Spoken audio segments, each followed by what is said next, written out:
సంవత్సరాలు నువ్వు ఎంపీగా ఉండి అధికారం నీకు ఇచ్చి మా ఎల్లారెడ్డి ప్రజలు నీకు ఓటేస్తే నువ్వేం చేసినావు? ఒక్కసారి ఏదైనా ఊళ్ళకి వచ్చినావా? 10 ఊళ్ళని తిరిగినావా? ఒక బోరాన్ని వేసినావా? ఒక పిల్లగాళ్ళకు ఉద్యోగం ఇప్పించినావా? రైతులు ఆదుకున్నావా? ఏం చేసినావని నీకు ఎందుకు ఓటేయాలా?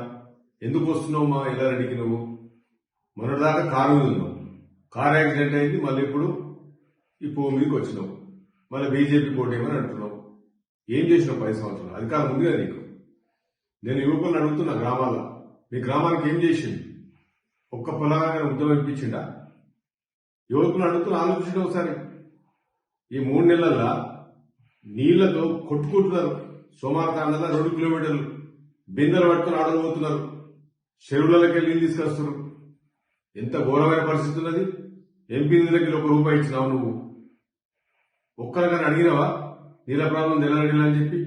ఏ ముఖం పెట్టుకుని వస్తున్నావు మళ్ళా ఓట్లు అడుగుతందుకు? అంటే కోట్లు సంపాదించుకుని, ఆస్తులు సంపాదించుకుని మళ్ళీ బాంబేలు ఉంటావు. మరి మేము ఎందుకున్నామిడా? మరి ఏదైనా గ్రామాలు తిరిగినప్పుడు గుడి కట్టించినావా? ఒక బడి కట్టించినవా? ఒక బాత్రూమ్ కట్టించినవా? ఓ రైతు లక్ష్మితో వచ్చినావా? ఎందుకు వచ్చినావు? ఓ రోడ్ వేసినావా? మోరి కట్టించినవా? తెల్ల ముఖానికి అడుగుతున్నా. నువ్వు ఎల్లారెడ్డి